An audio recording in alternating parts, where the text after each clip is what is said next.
نہیں آپ کے اوپر خاص ذمہ داری ہوگی اگر یہ کوئی سوشل میڈیا پر سوشل میڈیا اچھا جی اچھا آج بس بس بس بس بس دیکھیں آپ وزیرستان میں کیسے پہنچ سکتے ہیں اچھا یہ سننا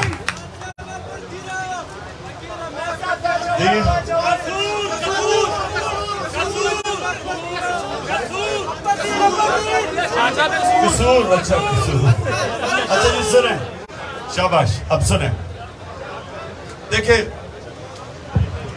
میں پھر سے اپنے نوجوانوں آپ کو میرا جو آج پیغام رمضان کے مہینے میں کہ اللہ نے آپ سب کو صلاحیت دی ہے لیڈر بننے کے لیے آپ اللہ کی سب سے عظیم مخلوق ہیں مسئلہ یہ ہے کہ ہمیں پتہ ہی نہیں ہم زندگی سے گزر جاتے ہیں اس چیز کا علم ہی نہیں ہمیں ہوتا کہ اللہ نے ہمارے میں کتنی صلاحیتیں دی ہیں جو بھی انسان ہے وہ لیڈر بن سکتا آپ سب آپ تحریک انصاف کے کارکن ہیں آپ سب لیڈر بن سکتے ہیں اب لیڈر بننے کے لیے میں نے صرف جو صلاحیتیں آپ کو بتانی ہیں کیونکہ ہمارے نبی صلی اللہ علیہ وسلم دنیا کی تاریخ کے سب سے عظیم لیڈر تھے نہ کبھی آیا ایسا لیڈر اور نہ کبھی آ سکتا اب اس کی کیا صلاحیتیں تھیں وہ لیڈرشپ کی کیا صلاحیتیں تھیں جو میرے نبی میں تھی سب سے پہلے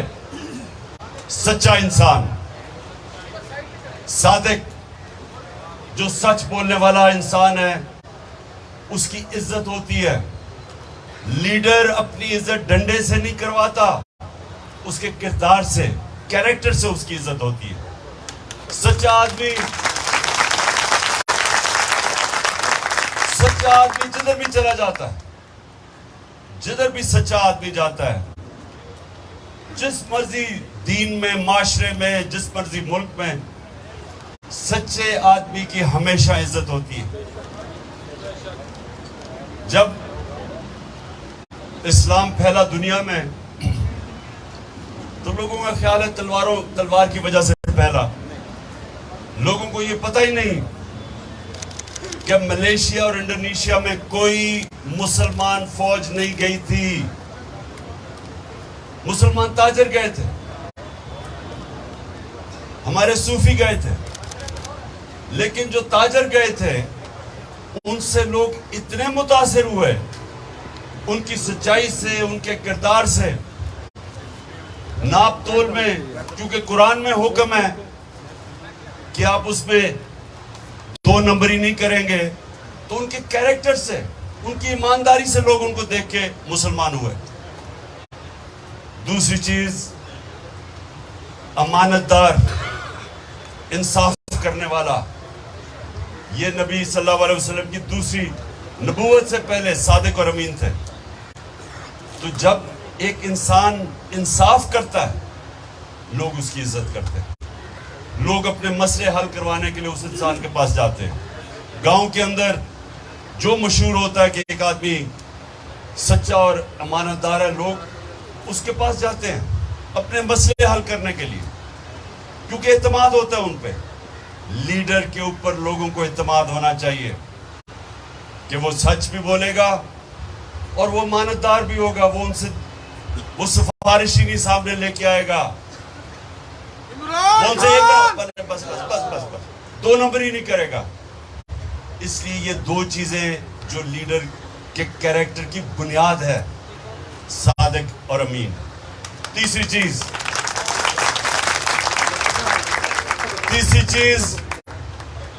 کہ ایک بزدل آدمی لیڈر نہیں بن سکتا وہ ایک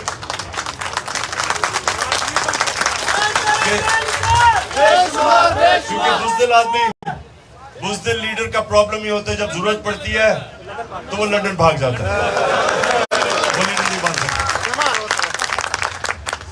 اور سنیں ایک بڑی اچھی کہات ہے کہتے ہیں نپولین نے کہی تھی وہ بہت بڑا ایک جنرل تھا وہ کہتا ہے کہ 100 شیروں کی فوج جس کا سردار گیدڑ ہو وہ ہار جائے گی 100 گیدڑوں کی فوج جس کا سردار شیر ہو. یعنی کہ ایک ملک میں جب ایک سربراہ ڈرپوک ہوتا ہے, بزدل ہوتا ہے, وہ سارے ملک کو ہی نہیں چلے جاتا ہے. اور ایک جنرل جیسے خالد بن ولید, جو دنیا کی تاریخ میں شاید ہی کوئی ایسا جنرل آئے ہو جو کبھی ہارا ہی نہیں, اور ہمیشہ جب وہ مقابلہ ہوتا تھا تو ان سے زیادہ نفری بہت زیادہ دشمنوں کی ہوتی تھی, لیکن وہ بڑا عظیم لیڈر تھا. اگلی صف پہ لڑتے تھے اور کبھی کوئی جنگ نہیں ہارے, کیونکہ اور اللہ نے اس کو خطاب دیا تھا سیف اللہ, اللہ کی تلوار. لیکن سارے جتنے بھی بڑے لیڈر تھے, بابر تھا جو پہلا مغل بادشاہ تھا, وہ بھی خود فرنٹ رو پہ لڑتا تھا, دلیر تھا. جو بھی بڑا, جس نے بھی بڑے کام کیے, وہ پہلے اپنے خوف کو قابو پاتا ہے, پھر وہ لیڈر بنتا ہے.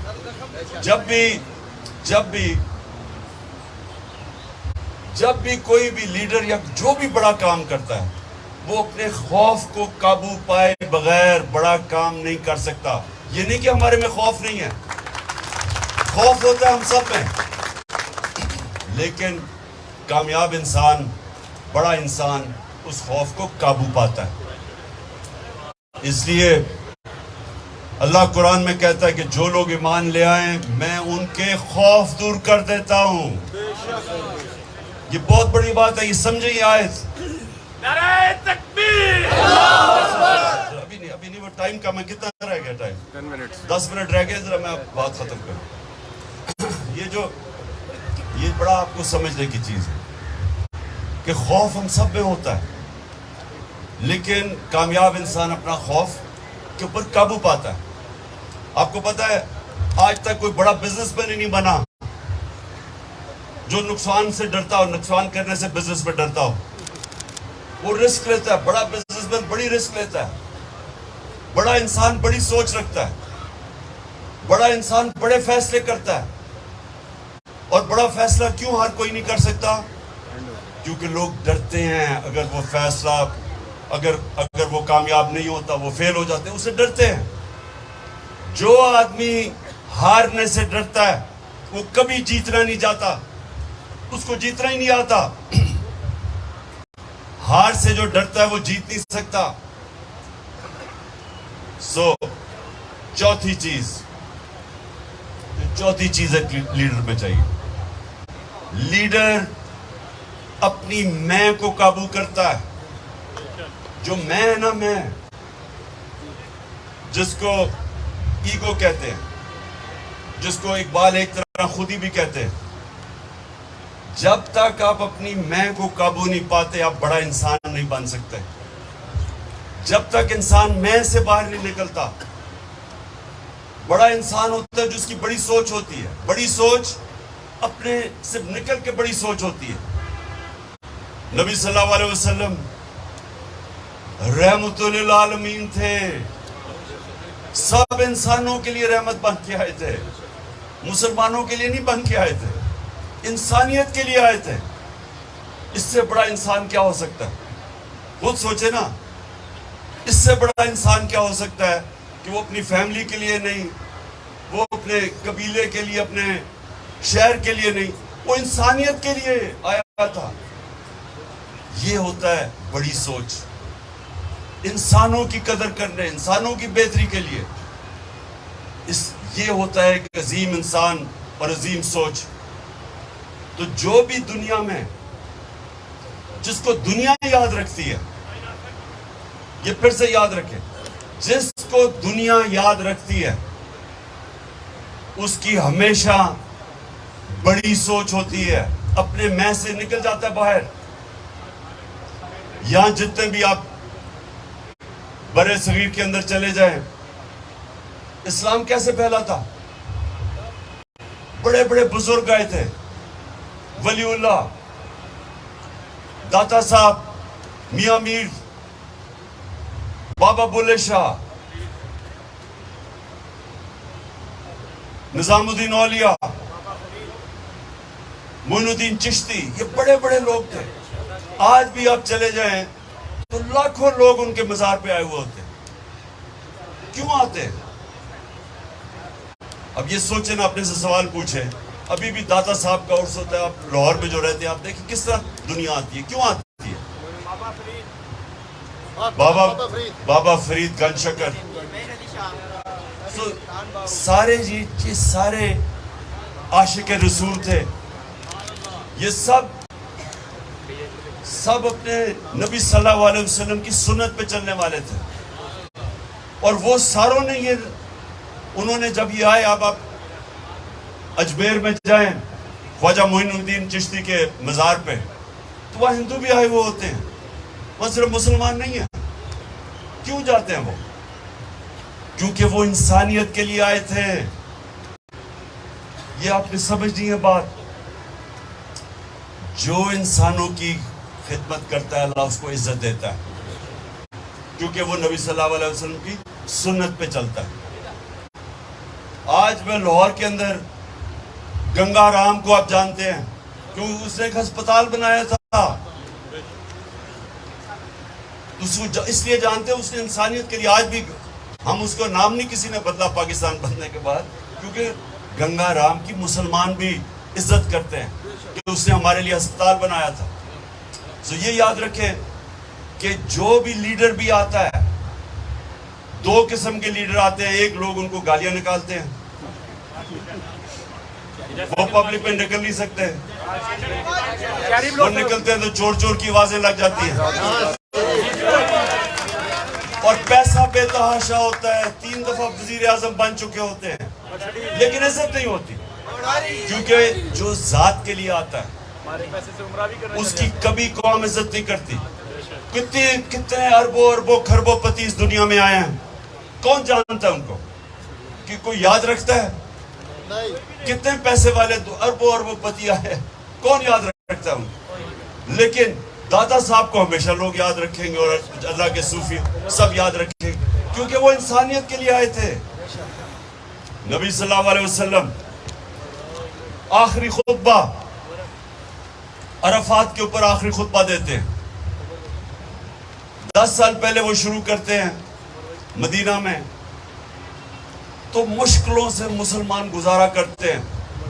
2 سال کے بعد جنگ بدر ہوتی ہے، 313 مسلمان اللہ کے کرم سے جنگ جیت جاتے ہیں.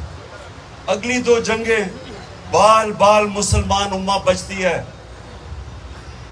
جنگ احد پہ اور جنگ خندق پہ مشکل سے مسلمان بچتے ہیں، خطرے میں ہوتے ہیں، برے حالات ہوتے ہیں. اور اس کے بعد آہستہ آہستہ ایک وقت آتا ہے 10 سال کے بعد کہ سارا عرب مسلمانوں کے نبی صلی اللہ علیہ وسلم کی لیڈرشپ کے نیچے آ جاتا ہے. فتح مکہ ہو جاتی ہے، سب کو معاف کر دیتے ہیں. یہ سنیں، فتح مکہ کے بعد سب کو معاف کر دیتے ہیں، کیونکہ وہ حالانکہ ان لوگوں نے ظلم کیا تھا، دشمنیاں کی تھی، ان کی وجہ سے گھر چھوڑے. تو اگر ذات کے لیے بس ذات کے لیے اگر کریں، عقل کرنے سے سنو، تمہارا فائدہ کے لیے میں باتیں کر رہا ہوں. ساری زندگی یاد رکھنا جو میں تمہیں بتا رہا ہوں. چار چیزیں لیڈر بننے کے لیے. تو انہوں نے سب کو کیوں معاف کیا؟ کہ وہ اپنی ذات کے لیے نہیں کر رہے تھے. تو جب وہ عرفات کے اوپر اپنا آخری خطبہ پڑھتے ہیں، تو جب خطبہ ختم کرتے ہیں تو لاکھ لوگ سامنے جمع ہوئے ہوتے ہیں. تو کہتے ہیں، سب سے پوچھتے ہیں کہ اللہ کو گواہ رکھ کے سب یہ بتاؤ کہ میں نے دیانتداری سے اللہ کا پیغام آپ کو دیا. کیونکہ انہوں نے کہا آج میں نے تمہارا دین مکمل کر دیا ہے، اور اب دیانتداری سے بتاؤ اللہ کو گواہ رکھ کے کہ کیا دیانتداری سے میں نے اپنا دین آپ تک پہنچایا، پیغام دیا. تو سارا آہستہ آہستہ جب آواز پیچھے تک جاتی ہے تو لاکھ لوگوں کی آواز آتی ہے کہ ہاں نبی. سب کہتے ہیں دل سے کہ ہاں نبی، آپ نے دیانتداری سے اللہ کا پیغام ہمیں پہنچایا. اور پھر رونا شروع کر دیتے ہیں لوگ. لاکھ لوگوں کے آج رونے کی آواز آنی شروع ہو جاتی ہے. کیوں؟ کیوں آتی ہے؟ اور یہ سمجھنے کی بات ہے کہ جب ایک انسان اپنی طاقت کے عروج پہ ہوتا ہے، مشکل ترین وقت گزار کے اوپر پہنچتا ہے، تو اس کو تو پھر سوچنا چاہیے تھا کہ اتنا میں مشکل وقت گزارا ہوں، اب تو پیسہ بھی آ رہا ہے بیت المال میں، اب تو سارا عرب میرے نیچے ہے، تو اب تو میں بڑے بڑے محل بناؤں، سارے محل بناؤں یا لنڈن میں فلیٹ لوں۔ لیکن دنیا کے عظیم لیڈر، ان کو وہ اسی مسجد نبی میں تھے، کوئی اپنی رہائش نہیں بدلی، کوئی رہن سہن نہیں بدلا، ویسے ہی رہے، کیونکہ ذات کے لیے نہیں آئے تھے وہ۔ اور انہوں نے اور لوگ کیوں رو رہے تھے؟ کیونکہ لوگوں کو پتا تھا کہ اب انہوں نے اپنا پیغام مکمل کر دیا ہے، ان کی مشن پوری ہو گئی ہے، تو اس لیے لوگ رو رہے تھے کہ اب یہ ہمارے ساتھ نہیں رہیں گے، یہ اپنے اللہ کے پاس جانا چاہتے ہیں۔ تو اس لیے لوگ رو، کیونکہ وہ ذات کے لیے نہیں تھا۔ یاد رکھیں، آپ جب ماشاءاللہ آپ جب لیڈر بنیں گے سارے، تو آپ نے ایک چیز یاد رکھنی ہے، جب آپ کو پاور اور پوزیشن ملے گی، جس دن آپ نے اس کو اپنی ذات کے لیے استعمال کیا، آپ بھی ان لوگوں کی طرح ہوں گے جن کی تاریخ کبھی آپ کو یاد نہیں رکھے گی اور برا بھلائی کہے گی آپ کو۔ جس دن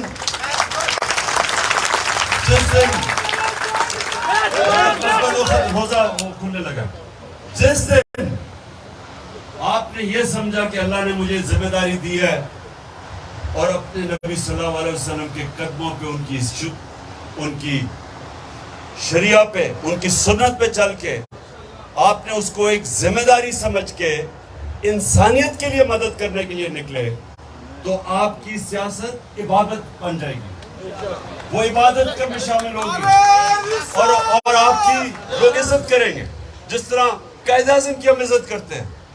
کینسر سے مار رہے تھے قائد اعظم، انہوں نے اپنے دشمنوں کو نہیں پتا چلنے دیا کہ وہ کینسر سے مار رہے ہیں، کہ کہیں وہ پاکستان کو بننے سے روک نہ دیں، اور یہ بھی پتا تھا کہ میں جب پاکستان بنے گا میں زندہ زیادہ دیر نہیں رہوں گا۔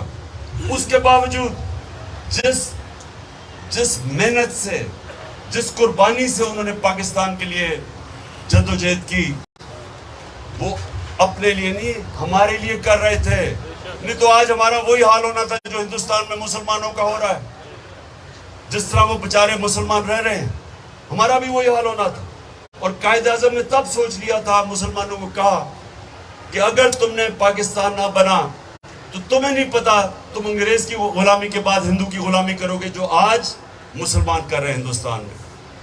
اس لیے ہم ان کے لیے پیار، اس لیے ہم قائد اعظم کی ہمیشہ عزت کریں گے، اور اسی لیے نیلسن منڈیلا کی ساؤتھ افریقہ میں ہمیشہ عزت ہوگی، کیونکہ وہ اس نے 27 سال جیل گزار کے سب کو معاف کر دیا، کیونکہ اس کا بھی مقصد اپنی ذات سے بڑا تھا۔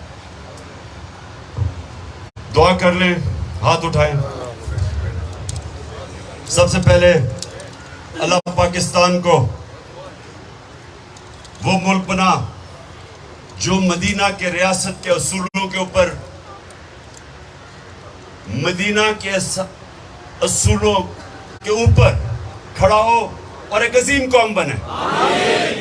اللہ پاکستان میں جو سب سے ضروری چیز ہمیں چاہیے، عدل اور انصاف اور قانون کی حکمرانی، اور اللہ پاکستان وہ ملک بنے جو کوئی پاکستانی، جو بھی اس کا مذہب ہو، کوئی پاکستانی رات کو بھوکا نہ سوئے۔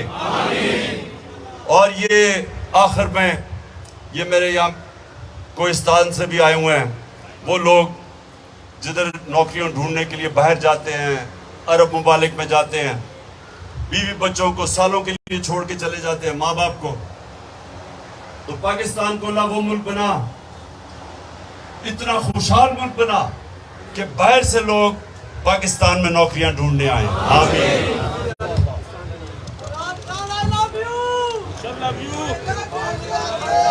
ماشاءاللہ، بسم اللہ الرحمن الرحیم۔ اذان اللہ ماشاءاللہ، اکبر، اللہ اکبر۔ الله أكبر الله أكبر أشهد أن لا إله إلا الله أشهد أن لا إله إلا الله أشهد أن محمدا رسول الله أشهد أن محمدا رسول الله حي على الصلاة حي على الصلاة حي على الفلاح حي على الفلاح الله أكبر الله أكبر